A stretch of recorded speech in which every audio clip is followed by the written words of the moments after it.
원래 어린아이들이 집중하는 시간이 짧아가지고 그런 것들을 해야지 집중이 이제 됩니다. 그런데 뭐 어린아이뿐만 아니고 제가 보니까 목사님들도 집중이 안 되시더라고요.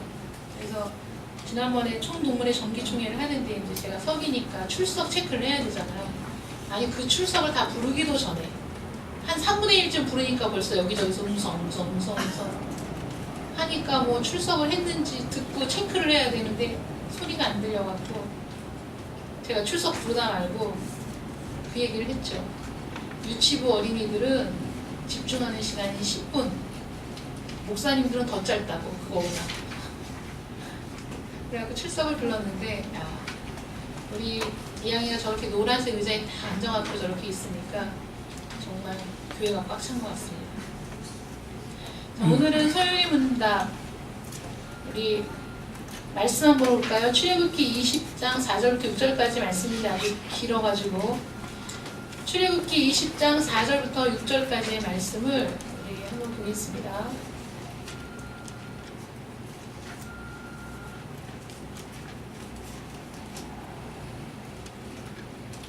함께 읽겠습니다. 시작. 너를 위하여 새긴 우상을 만들지 말고 또 위로 하늘에 있는 것이나 아래로 땅에 있는 것이나 땅 아래 물속에 있는 것에 어떤 형상도 만들지 말며 그것들에게 절하지 말며 그것들을 섬기지 말라. 나 내 하나님 여호와는 질투하는 하나님인즉 나를 미워하는 자의 죄를 갚되 아버지로부터 아들에게로 3, 4대까지 이르게 하거니와 나를 사랑하고 내 계명을 지키는 자에게는 1000배까지 은혜를 베푸느니라. 아멘. 그래서 오늘은 10계명 일부가 1계명부터 4계명까지는 하나님 사랑에 관한 것으로 묶을 수가 있어서 지금 1계명부터 4계명 중에 우리 지난주에 1계명을 했고요. 이번 주에는 이제 두 번째 계명에 대해서 우리가 함께 나누도록 하겠습니다. 자, 두 번째 계명이 무엇인가요? 우리가 지금 읽었던 본문 말씀이지요.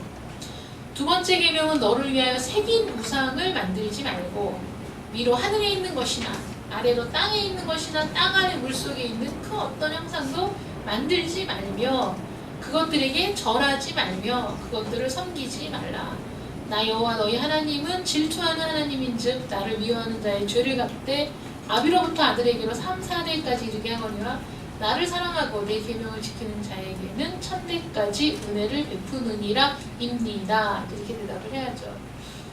여러분들이 그 옛날에는 지금은 잘 모르겠는데 옛날에는 이렇게 시골에 가면 마을 어귀에 그 천하대장군, 지하여장군 막 이런 거 있고 그 옆에 보면 돌 잔뜩 쌓여진 돌무더기가 있고 또 그 계곡에도 가면 돌무더기가 막 쌓여 있는 거 보이시죠? 이게 뭐 소원을 빌면서 돌탑을 쌓는 거라고 하잖아요. 그거 허물면 혹시 뭐 귀신의 해코지를 당할까봐 손을 못 대고 고스란히 보관을 하면서 여기저기 쌓여진 돌 무더기들 또 여러 가지 형상으로 새겨진 우상들 우리가 이제 많이 볼 수 있는데 왠지 그것들은 무섭고 또 괜히 그것들 처분하면 없애버리면 뭐 무서운 일이 생길 것 같고 이런 두려움들 때문에 그런 걸 만지지 못하는 사람도 있고 또는 혹시라도 안 좋은 일이 생기면 어떡할까 염려하는 마음으로 지나갈 때 그냥 지나치지 못해서 거기서 한번 빌고 지나가고 이런 모든 것들 그 어떤 형상 또 어떤 우상 그 어떤 것들이든지 만들지도 말고 섬기지도 말고 절하지도 말라 이렇게 말씀을 하시는 것이죠. 이 두 번째 계명이 진짜 그 의미가 무엇인가를 우리가 살펴보기 전에 우리 지지난주에 10계명의 구조에 대해서 했었죠. 10계명 전체를 하나의 통으로 잘라서 딱 볼 때 서문이 있고 그 다음에 서문은 맨 첫 이 말씀이에요. 하나님이 이 모든 말씀으로 일러 가라사대 나는 너를 애굽 땅 종되었던 집에서 인도하여 낸 내 하나님 여호와이니라 그러므로 너희에게 이 율법을 주는 것이다 이렇게 말씀하시죠. 그 다음에 계명 그 자체가 있습니다. 오늘 말씀에서는 그것들을 섬기지 말라까지가 계명이고 그 밑에 3, 4대까지 이르게 하거니와 1000대까지 이런 말씀은 덧붙여진 부가된 이유들이죠. 그 계명들을 강화하기 위해서. 그래서 오늘도 그것들을 섬기지 말라까지가 그 계명 자체이고 그 밑에 나는 질투하는 하나님인즉 이 부분은 부가된 이유들이에요. 그 계명을 강조하기 위해서. 그러면 이 두 번째 계명에서 무엇이 요구되었는가? 하나님은 우리에게 무엇을 요구하는 것일까? 이 계명을 통해서 두 번째 계명이 우리에게 요구하는 것은 받아들여서 순종할 것을 요구하시는 거예요. 하나님이 우리에게 말씀하시는 모든 것들을 받아들여서 순종하고 모든 경건한 예배와 규례들을 하나님이 그 말씀 안에서 정하신, 하나님이 그 말씀을 통해서 정해놓으신 모든 경건한 예배와 규례들을 깨끗하고 온전하게 지키라는 거예요. 깨끗하고 온전하게 지킬 것을 요구하신다는 거죠. 마태복음 28장 20절 말씀 함께 읽겠습니다. 시작.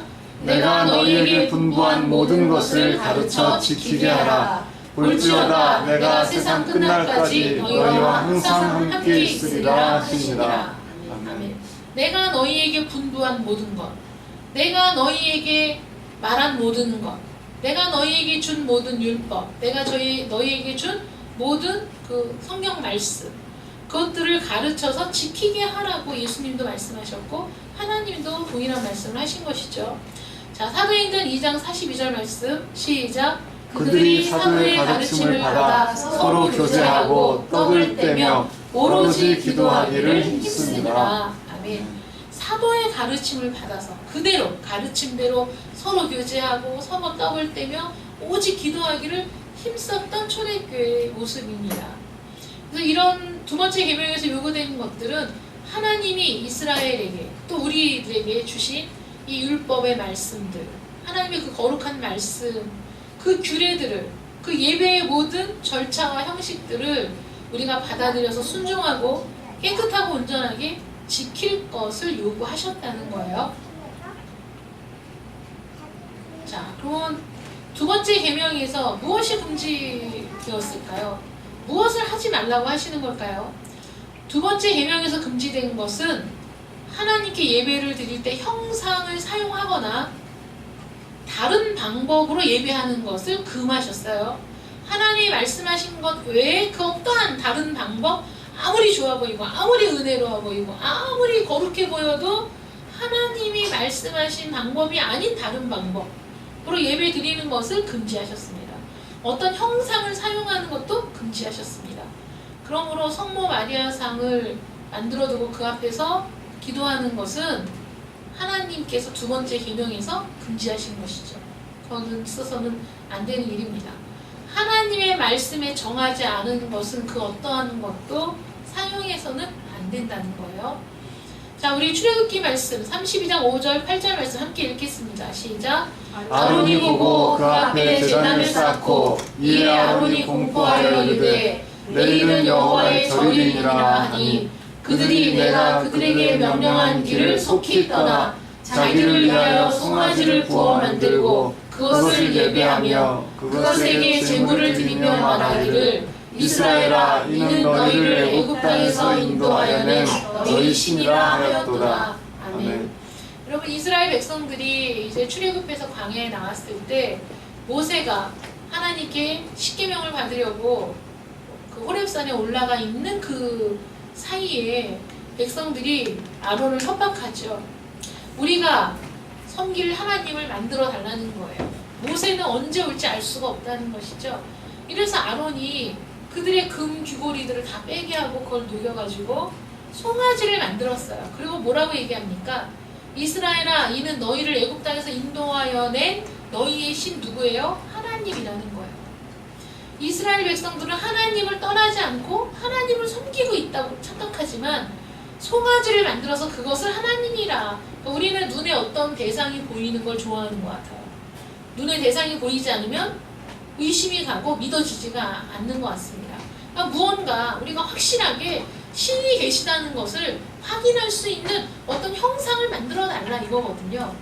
근데 여러분, 여러분들은 뭐 심리검사 뭐 이런 거 좋아하실지 모르고 혈액형이 뭡니까? 혈액형 따져서 뭐 가르쳐주는 거 좋아할지 모르지만 여러분들을 그러니까 심리 검사가 수백 개의 문항을 거쳐서 여러분들이 어떠한 유형의 사람입니다 라는 것을 얘기해 줄 때 아 정말 맞는 것 같다 라고 맞는 부분도 있지만 맞지 않는 부분들도 많지 않습니까? 그 어떤 것이 그 어떤 질문들이 나를 정확하게 규명할 수 없는 존재예요. 우리도 하나님의 형상을 닮아 창조된 우리들도 저 사람은 어떤 사람이라고 한마디로 규정하기는 쉽지 않은 거라는 거예요. 왜냐하면 너무나 많은 다양성을 가지고 있어요.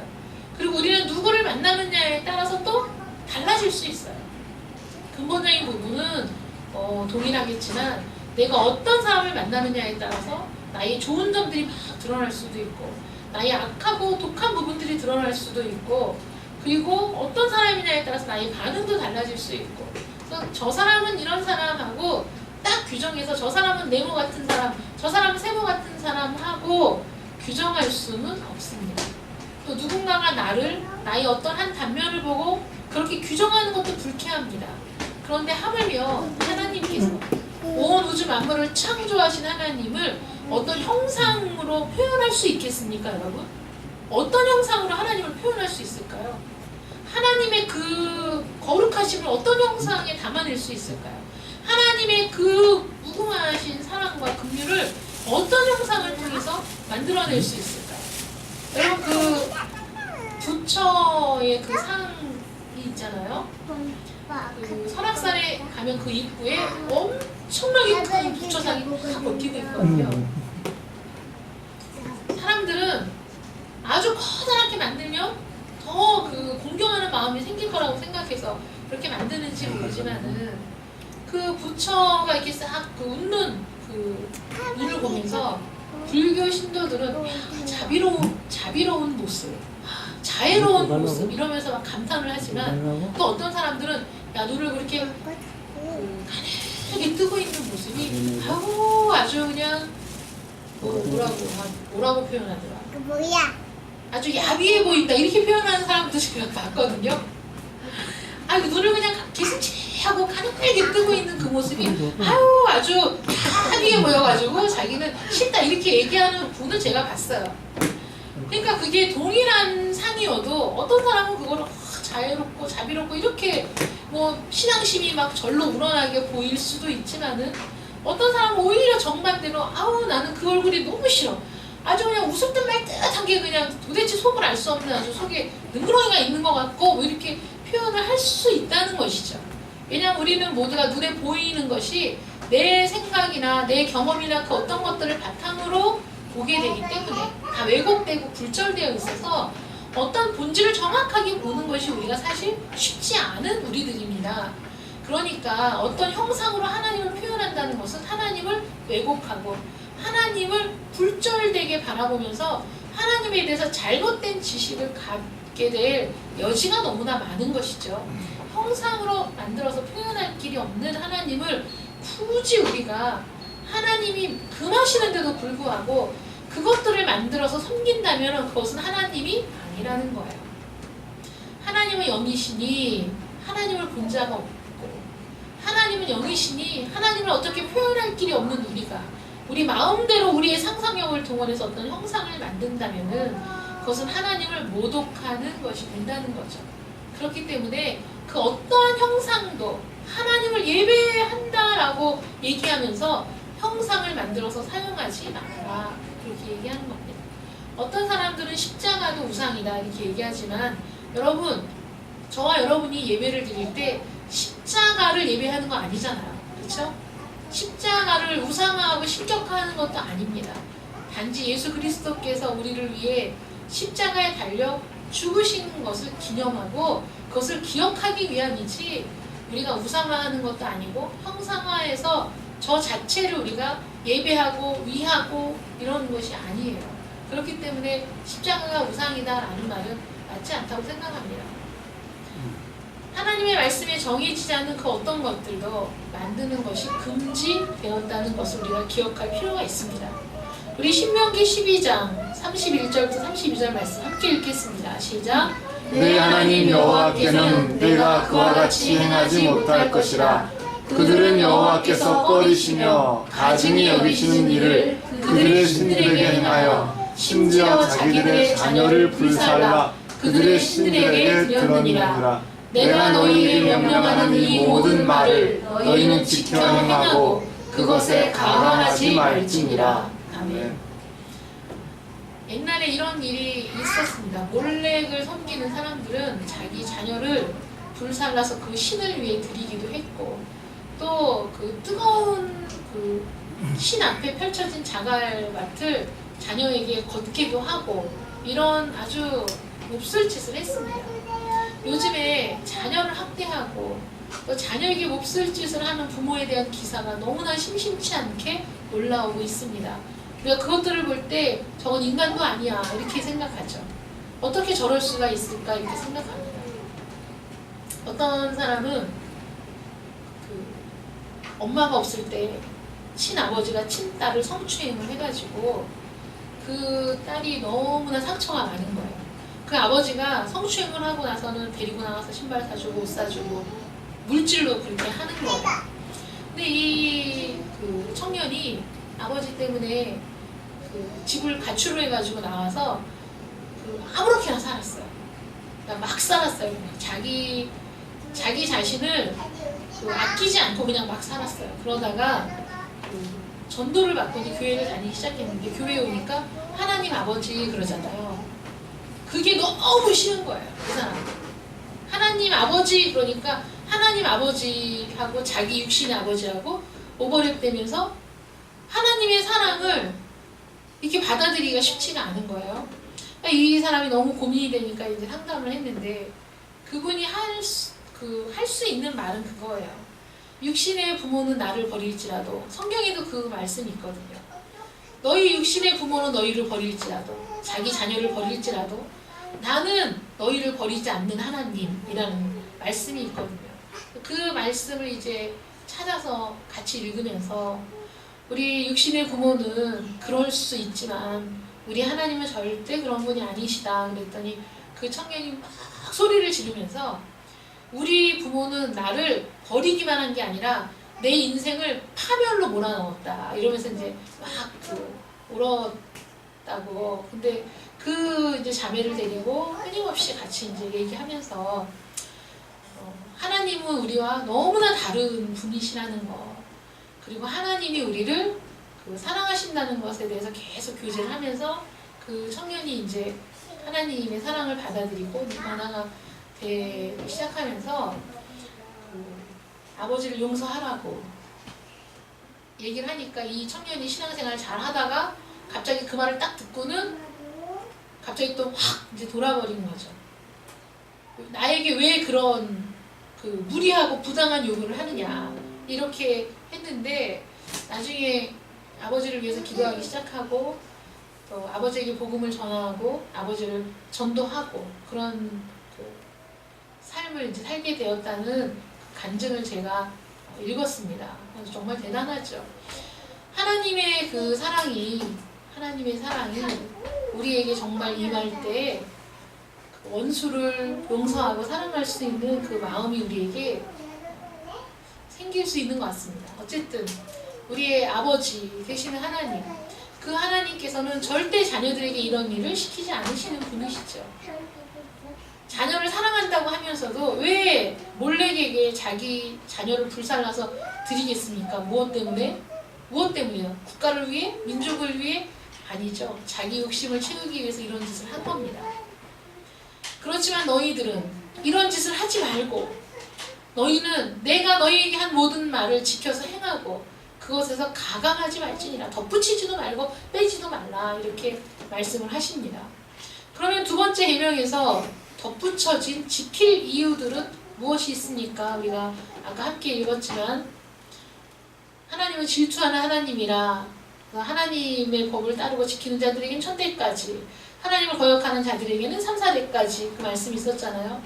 이 두 번째 계명에 덧붙여진 이유들은 하나님께서 우리의 주권자가 되신다는 것을 말씀하시는 거예요. 하나님은 우리의 주권자가 되시고 우리의 소유주가 되시는 거예요. 소유주는 소유한 것에 대한 권리를 행사할 수 있어요.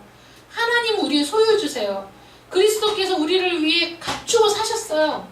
우리를 위해 생명을 내어주시고 그리고 우리를 사셔서 우리는 그리스도의 것, 우리는 하나님의 것인데 하나님이 우리의 주권자가 되시고 더 중요한 것은 친히 정하신 대로 경배받기를 열망하시는 분이에요. 하나님이 당신의 소유를 얼마나 사랑하시는지 질투하기까지 사랑하시는 거거든요.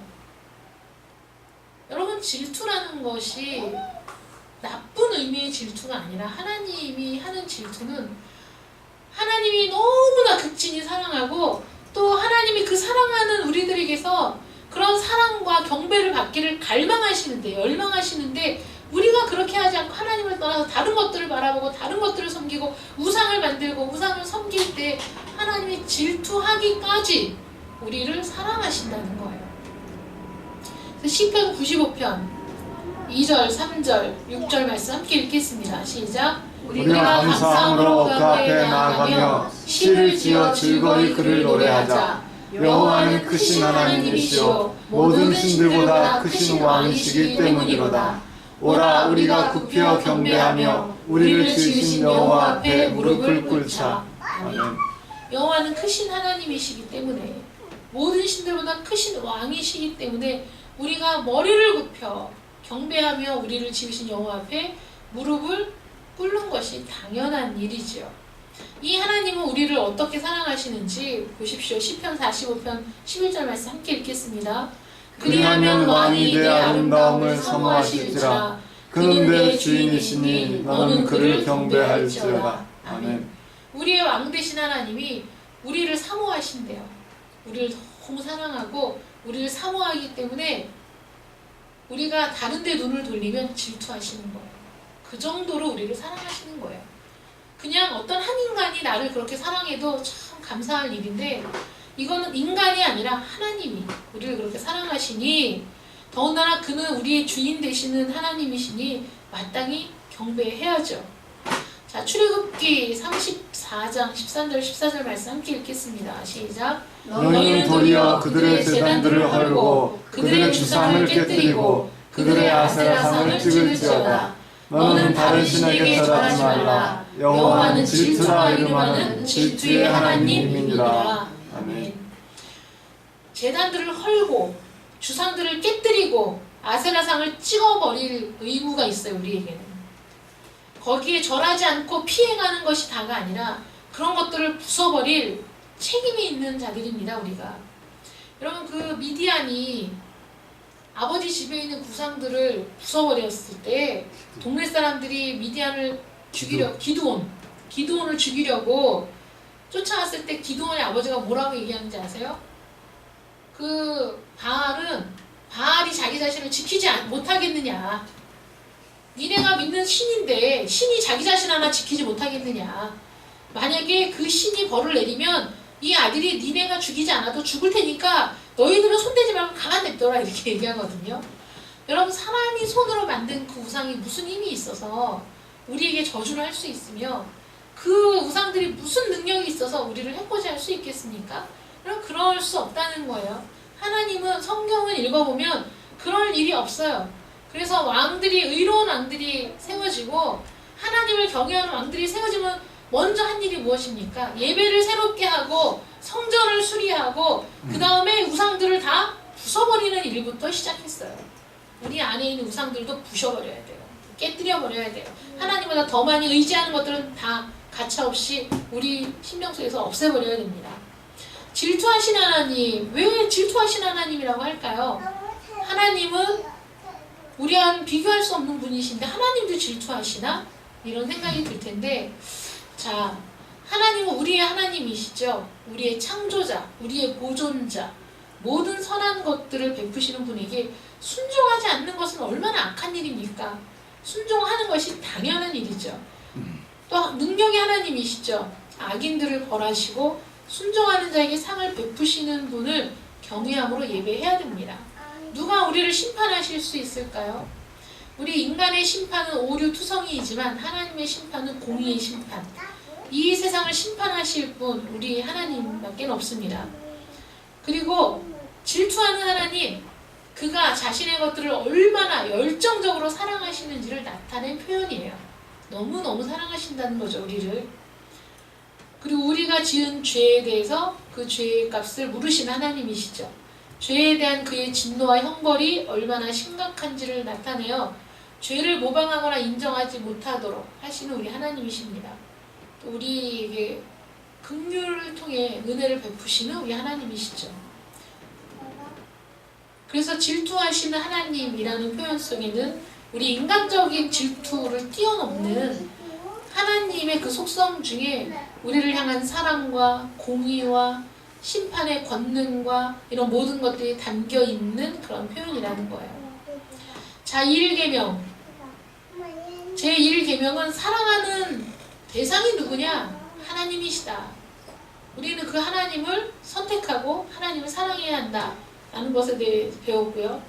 이건 또 왜 이럽니까? 자, 2계명은 그러면 그 하나님을 사랑하는 방식, 어떻게 사랑할 것인가에 대한 그 계명이 2계명입니다.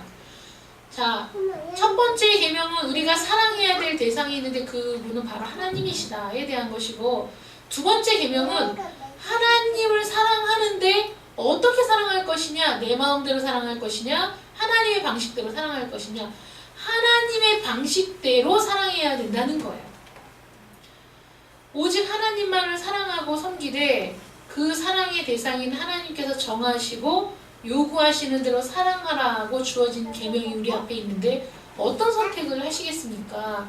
여러분, 우리가 어떤 사람을 사랑할 때 내 마음대로 사랑을 하는 건 이기적이고 편파적인 사랑입니다. 그렇지 않습니까? 가령 내가 어디 좋은 곳을 보여주고 싶어요. 막 혼자 계획을 해요. 그런데 그 사람은 가령 뭐 바다를 데리고 가려고 했는데 그 사람 물을 무서워해. 바다를 안 가는 사람이에요. 바다 가는 거 정말 싫어하는 사람인데 이 사람은 전혀 그 사람의 취향이나 그 사람의 어떤 그런 것들을 전혀 고려하지 않고 물어보지 않고 자기 마음대로 계획을 세워가지고 내가 너를 위해서 다 예약을 해놨으니까 가자고 얘기할 때 그 상대방이 미안한데 나는 물을 너무 싫어해서 나는 바다는 가고 싶지 않아요. 이렇게 얘기할 때 어떻게 해야 됩니까? 그 사람의 마음을 충분히 이해하고 배려해 줘야 되잖아요. 사랑한다면. 그런데 무슨 소리야? 내가 다 준비했는데 잔말 말고 따라와! 그러면 그거는 자기만의 그 독불장군식으로 자기 만족을 위한 것이지 상대방을 사랑하는 것이 아닙니다. 우리 인간 사이에서도 사랑하는 것이 내 마음대로만 하는 것이 사랑이 아니라면 우리가 하나님을 사랑하는 데 있어서도 내 방식을 고집하는 사랑은 잘못된 것이고요. 또 하나는 우리의 사랑은 오염이 되어 있어서 온전하지 않아요. 완전하지 않습니다. 우리의 사랑은 허물이 많고 허점투성이의 사랑입니다. 그나마 가장 하나님의 속성을 닮은 것이 우리가 자녀를 사랑하는 것이라고 하자면 자녀를 사랑하는 것에 있어서도 우리는 부모의 마음대로 자녀를 소유물로 생각하면서 그렇게 잘못된 그 사랑을 하는 경우도 많이 있습니다. 그런데 하나님은 완전하신 분이잖아요. 하나님은 오류가 없으신 분이시잖아요. 그러니까 그 하나님이 사랑에 대한 방식을 결정하셨다면 그것을 따르는 것이 훨씬 안전하고 훨씬 복되고 훨씬 아름다운 거라는 거예요. 그렇기 때문에 하나님이 나를 사랑하되 이러한 방식으로 사랑해라. 나에게 예배를 드리되 이런 방식으로 예배를 드려라 하고 하나님이 우리에게 가르쳐 주신 거예요. 그렇기 때문에 우리가 하나님 나는 그 방법이 싫어요. 아니 내가 하나님을 사랑한다는데 내 마음대로 사랑하면 되지 왜 하나님이 이래라 저래라 그것까지 간섭하시는 거예요? 라고 말할 수 없다는 거예요. 우리가 하나님을 예배한다라고 할 때 내가 예배를 드리는 이 시간 내 모습이 나의 예배가 하나님을 기쁘시게 하는 것인가 아니면 내 만족을 위한 것인가 내가 예배를 안 드리면 좀 불안해서 어쩔 수 없이 드리는 것인가 아니면 그냥 내가 좋아서 내 마음대로 드리는 것인가를 항상 점검해야 됩니다. 우리의 삶이 예배라고 우리가 얘기한다면 내 모든 삶 가운데 하나님 앞에 있다는 것을 늘 기억하고 살아야 되는 것이죠. 어떤 분이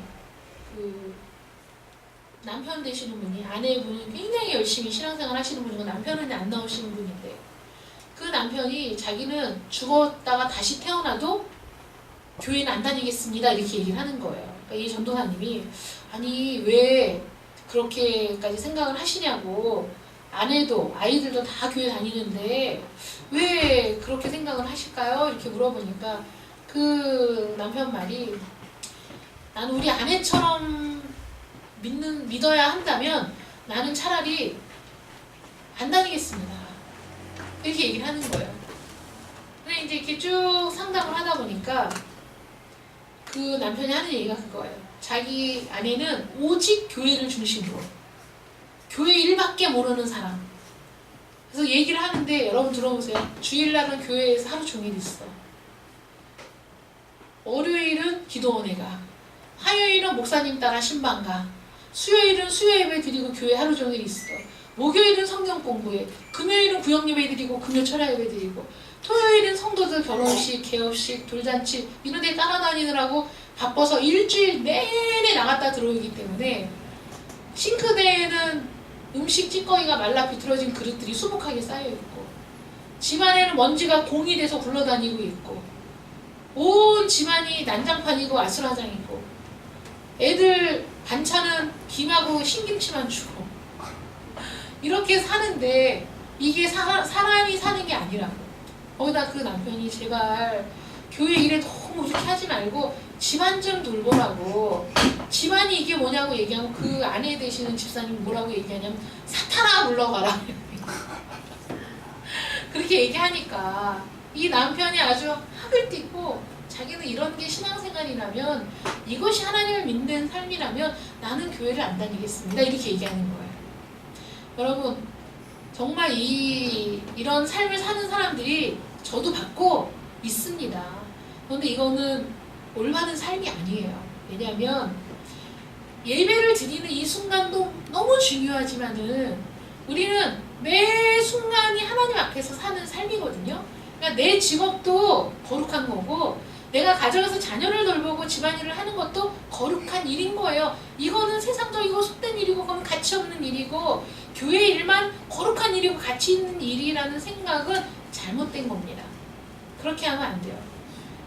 그 전에 우리 애들 어렸을 때 옆집에 살던 그 집도 정말 하루가 멀다 하고 싸우고 두들겨 팼는지를 못 받고 때려 부시고 막 난리가 나거든요. 근데 그 집을 보면서 그분은 막 열심히 신앙생활 하시는 분인데, 제가 그분을 보면서 신앙의 도전을 받는 게 아니라 저렇게 믿으면 안 되지 막 이렇게 생각했거든요.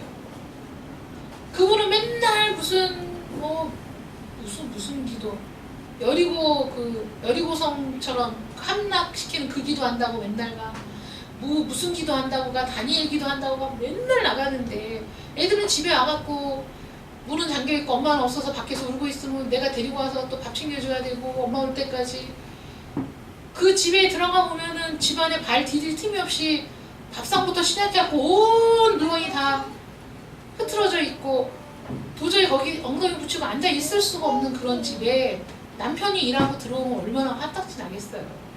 그거는 하나님 일이 아니죠. 그렇게 해서 남편을 어느 천년에 전도할 수 있겠습니까?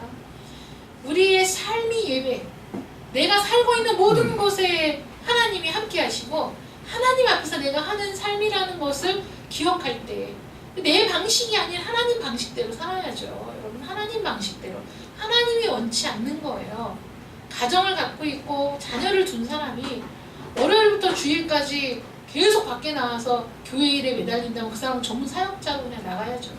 전문 사역자도 하루는 쉰다니까. 하루는 집에서 쉬는데, 그렇게 하면은 가족을 전도하기는커녕 그러다 보면 아이들도 다 삐뚤어 나갈 수밖에 없거든요. 여러분 생각해보세요. 여러분들의 부모님이 만약에 그런 신앙생활을 한다고 생각해보세요. 너무 힘들죠. 그러니까 여러분 기도도 열심히 하고 예배를 드릴 때 집중해서 최선을 다해서 드리고, 그리고 나머지 해야 될 일들도 최선을 다해야죠.